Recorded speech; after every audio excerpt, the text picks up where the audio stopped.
it's time for you to resume your rant. Yay! What are we talking about next? Category 2.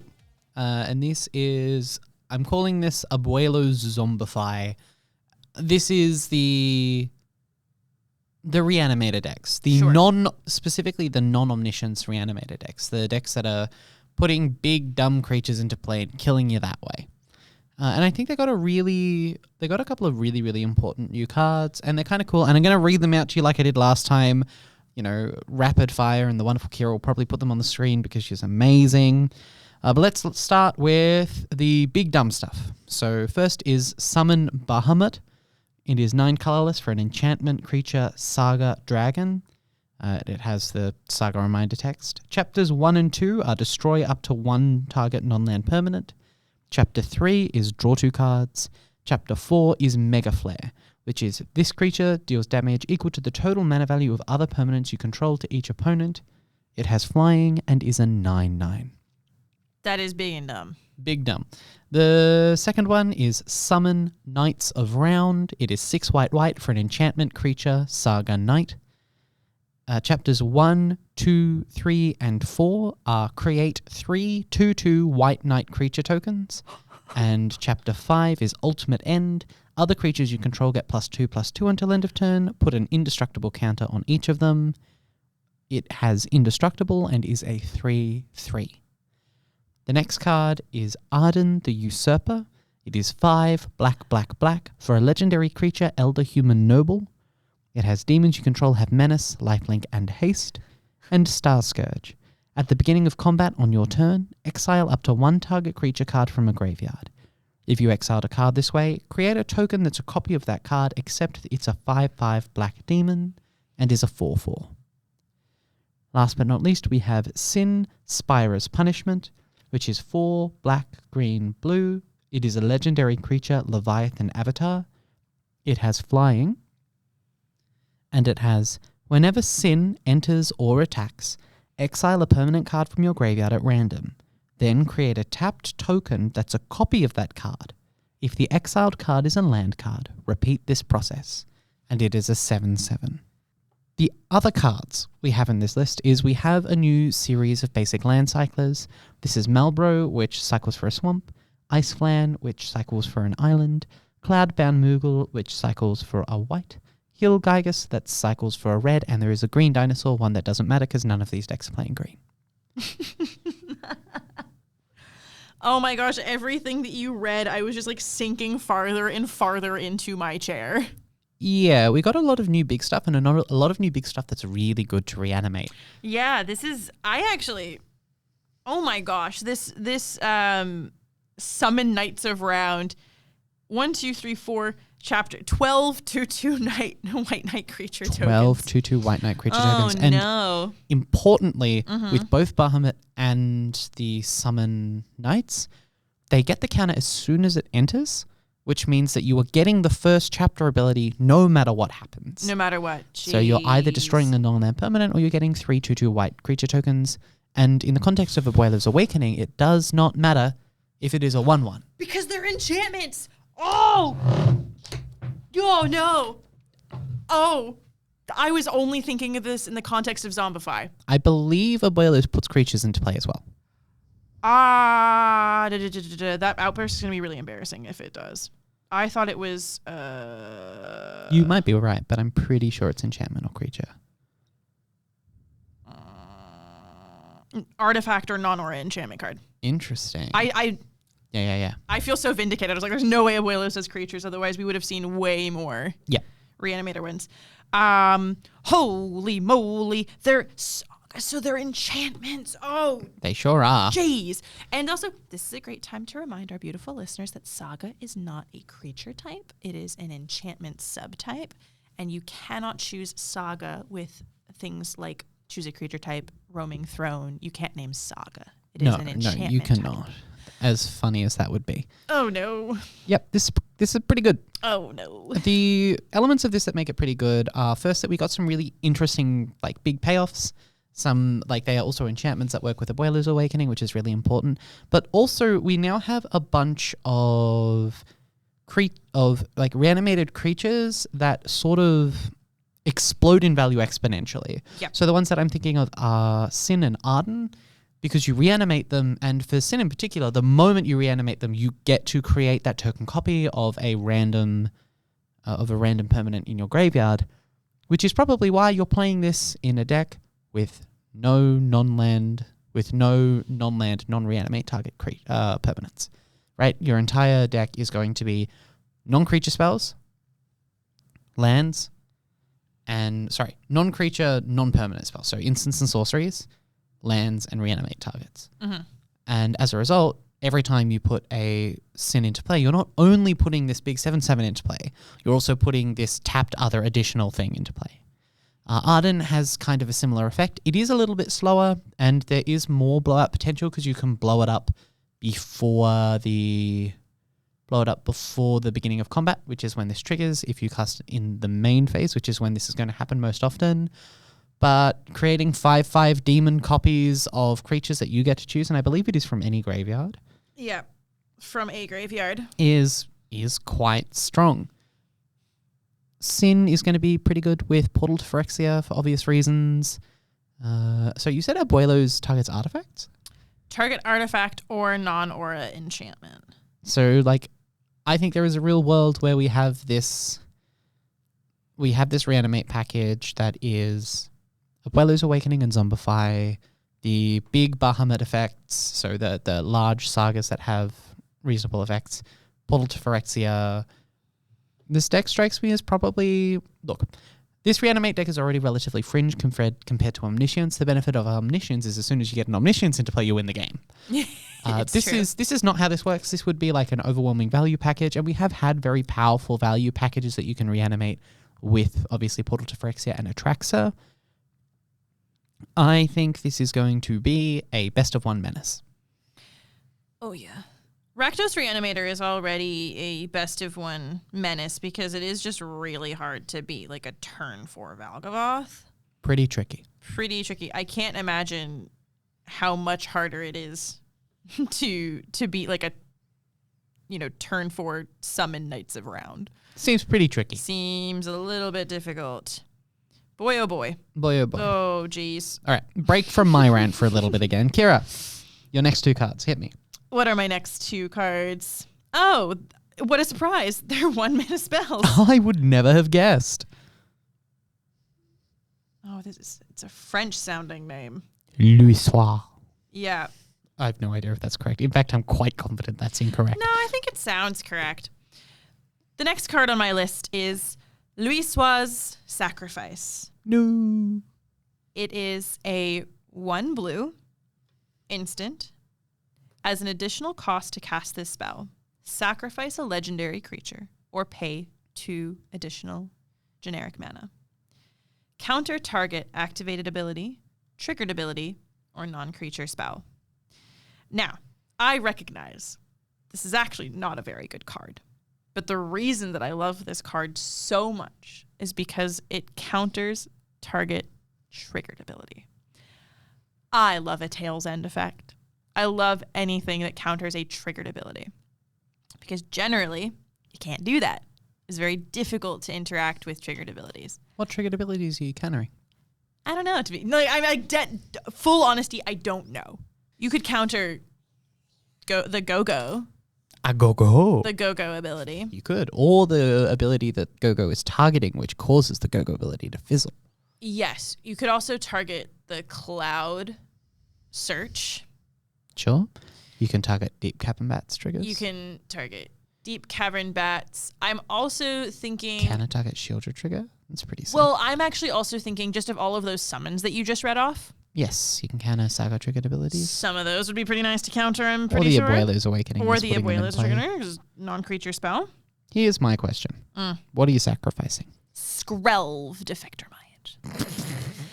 Amazing. I think you could play this in a very weird blue-white control because there is also a 1-mana legendary Mogul creature. Mogul?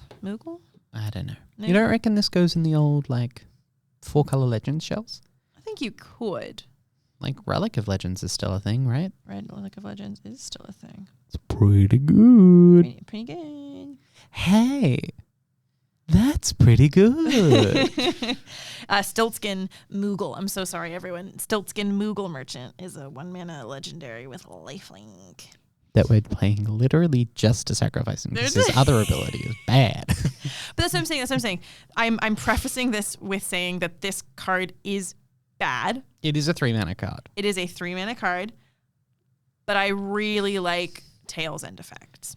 Yeah. I'm willing to There will be a place for this, I'm sure. I'm willing to stake myself on a on a triggered ability counter spell. It's also notably it's blue and 2 colorless, not blue and a colorless. Yeah. So sorry, generic mana.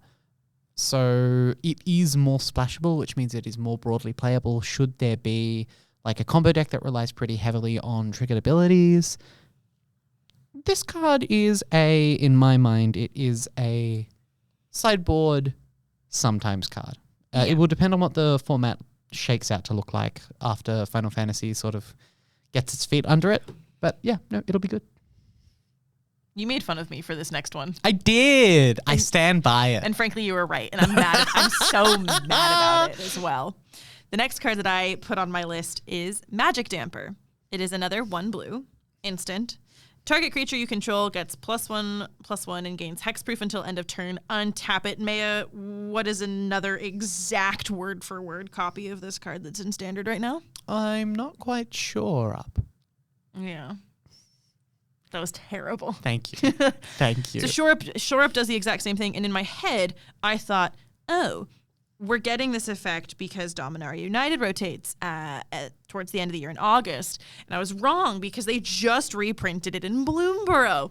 So now you have 8 unplayable hexproof untap blue mana, one mana spells. But again, I look at it as efficient protection.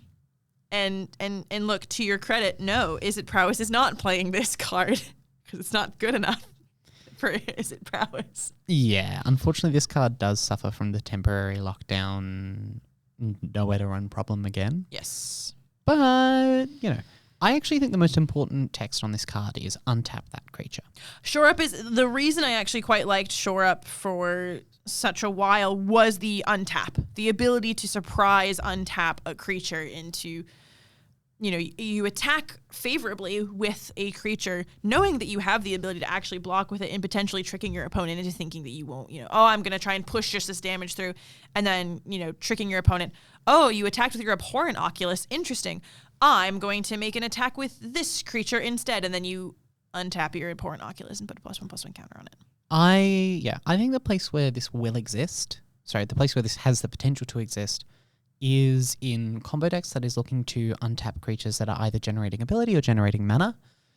And being copies 5 through 8 for a deck like that is really, really important. Well, and this is where I think the printing and the creation of VV or Nitier actually becomes quite important. Of course, VV suffers from its ability being only on your turn. I genuinely think copies 5 through 8 are really important. We haven't really got a deck that is looking to make as much use of this card as usual because the format is so fast and so disruptive. But like you said, it got reprinted in Bloomburrow, which means that it isn't going to be hit by this Dominaria United rotation, which means that all of a sudden a lot of the efficient interactive pieces and a lot of the pieces from the deck that was hating on these sort of other decks, which is specifically Domain Overlords, is going to go away. Which means that the format may shift into a position where this card becomes really good. And it would not surprise me if you make me eat my words in a month's time, because there's this up-and-coming Tier 2 Omni-style deck that is killing you on turn 3 by just untapping this 2-drop creature over and over and over again. I believe that is something that could happen. And you know what? I will enjoy being wrong about that because I will be the one playing it. Yeah. Look, I think, again, I looked very heavily at efficient spells. I looked very heavily at cheap instant speed interaction that provides some sort of benefit. And oftentimes, hexproof, indestructible, untap, all of these things are wonderful bits of interaction. I foresee, especially this Magic Damper and the restoration magic, I see those also not only as good pieces of interaction that could potentially make their way into standard decks, I see them also as really good limited uncommons. Yeah, they're good fun. They're going to be very good. And look, I'll also be happy to be wrong. I think I'd love to see a standard format that is a little bit more mid-rangey. Fast games of Magic are good. They mean you can play more games of Magic. It also means the games of Magic are over a lot quicker. And it's not like there isn't precedent for Shore Up seeing play in Standard. Shore Up did see play in the Blue-Red Drakes decks in around the Almond Cat Standard era. It is a card that can conceivably see play in Standard power level tempo decks, and in those shells it is reasonably good. It is just that the interaction around it at the moment is unfortunately a little bit hostile to that type of effect. That doesn't mean that will always be true, and the fact that it has these sort of combo applications means that it is likely to see play at some point in some capacity. Mayor rant time. Yay! I'm noticing as I'm reading the text on this next one, I'm noticing it does something similar that you really like cards to do right now. A little bit. So, all right, this last category, I am calling the shoo-ins. These are the cards that are just obviously good and very obviously going to go in decks, and it's going to be very, very easy. And the first one is Ambrosia Whiteheart. It is 1 and a white for a legendary creature, bird with flash, and when Ambrosia Whiteheart enters, you may return another permanent you control to its owner's hand. And it has landfall. Whenever a land you control enters, Ambrosia Whiteheart gets +1/+0 and until end of turn, and it's a 2/2. This bird doesn't have flying. Makes me sad. Oh, it doesn't. No, that's so funny. It doesn't have flying, which makes it much worse than your Nurturing Pixies 1 through 8, which is, of course, Nurturing Pixie and Sunpearl Kirin. But this is probably Nurturing Pixies 9 through 10 or 9 through 11. Yes. I was going to say, because it does also suffer from being a legendary creature, so you can't play multiple of them, which is really annoying. Sure, you don't care. But no, the deck does not care. The deck does not care about that. The deck cares about bouncing Momentum Breaker and Hopeless Nightmare and attacking your opponent on that angle. Yeah, it is also an additional cheap aggressive creature, which there is a world where we just do away with the pretense of pretending Walls of Pixie is a control deck and just playing it as the aggro deck it is. The aggro deck it's always wanted to be. Exactly. This card is good. We also know that these style of decks do want to play up to 12 of these bounce creatures because you used to be playing, in Esper, you're playing Nurturing Pixie, Kirin, and Fear of Missing Out. Fear of Isolation. Yes, Fear of Missing Out is the good one. Yeah, this card is just good. It will go in the Pixie decks. It will be good in the Pixie decks. Pixie decks will continue to be a menace. I will continue to be a menace on Pixie decks. Next. I am so happy about this next card. The next card is Ultima. 3 white sorcery. Destroy all artifacts and creatures. End the turn. This is your Sunfall replacement.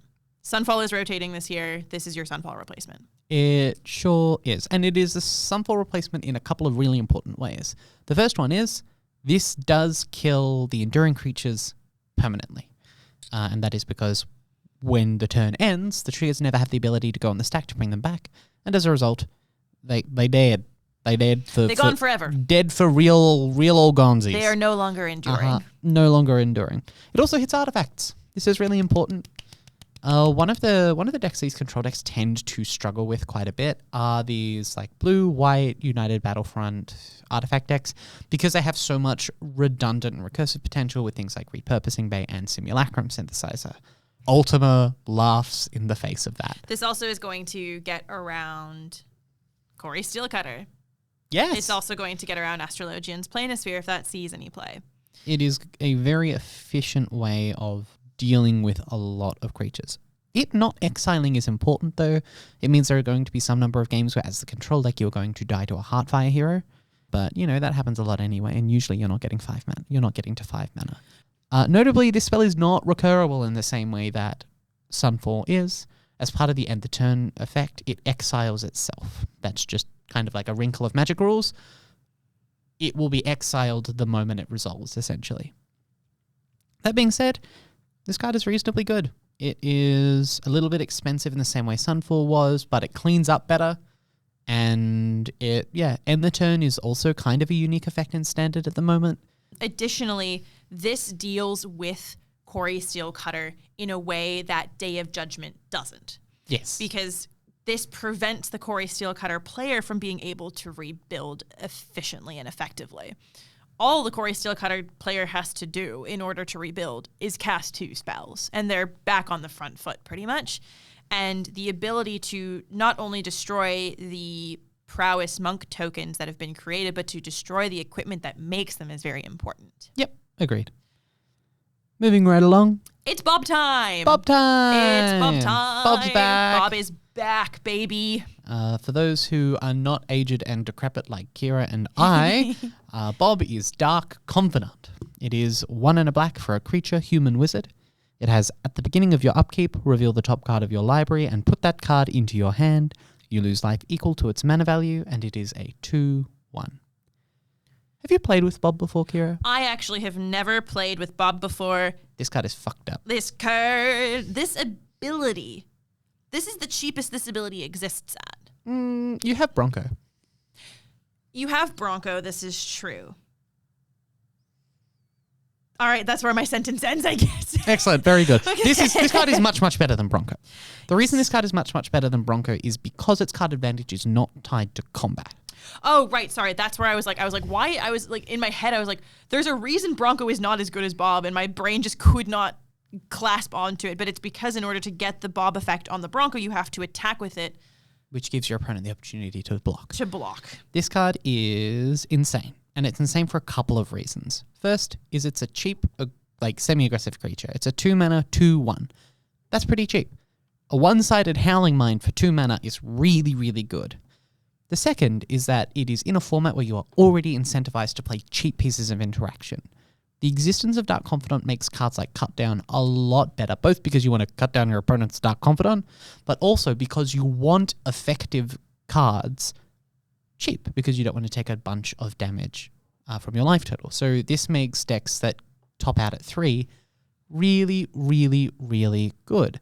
So the place where I can see this going, obviously, imagine that, is Oars of Pixie. Whoa, what? But specifically, a cheaper, more aggressive version that is on 4 Pixie, 3 Ambrosia, 4 Sunpearl Kirin, 4 Hopeless Nightmare, 4 Nowhere to Run, 1 Tiny Bones joins up, maybe some copies of Temporary Lockdown, and 4 Bob.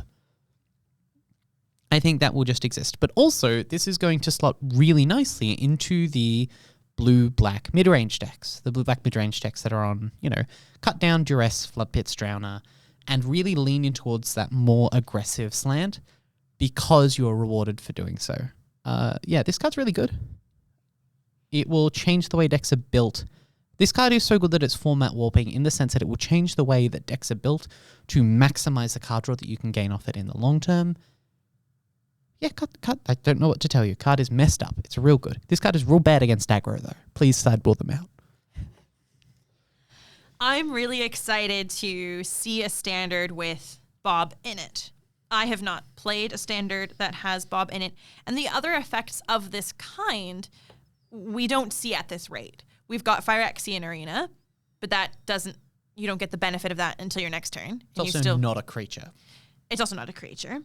You have Unholy Annex, but that's 3 mana. 3 mana enchantment. But that's what I'm saying. Again, I'm saying what this has is that benefit of being 2 mana. Of being cheap, of being efficient, being on an aggressively costed creature.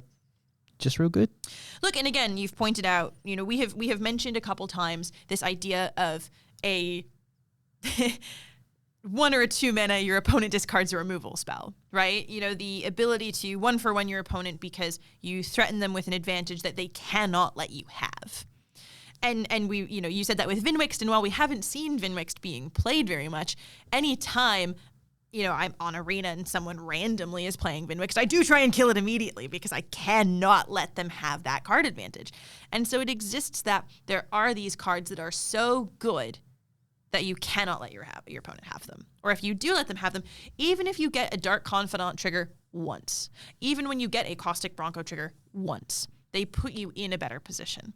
So I'm very excited to see what happens. I'm also excited to see where it goes. I'm excited to see, like, is this going to be a Pixie shoo-in, or is it going to make the existing and not very well played anymore mono black decks come back with a vengeance? I'm very curious. I'm very scared. This set is awesome. This set has a lot of really, really cool pieces. I don't necessarily understand all the references. I don't understand Job Select. Diana. All I know is Cloud and Sephiroth as Bando and eat hot chip. And eat hot chip. Okay, I do not understand eat hot chip. I do recognize those names though. The other place where this could go is if you are an enjoyer of the Melbourne RC, this could go in the black-red mid-range deck. It'll fit in pretty nicely. It's pretty good. Card's busted. Card is really, really good. This set is really, really good. And it's in stores now. Final Fantasy is at your LGS now. We hope that wherever you are and whenever you are listening to this, that you get to enjoy it pre-release. You have gotten to enjoy it. And we hope that you'll join us again for more Final Fantasy Standard. I'm really excited, nervous, apprehensive, furiously wood chipper biting my fingernails, seeing what's going to happen with this set. But it's out now, and we hope that you have a really wonderful weekend.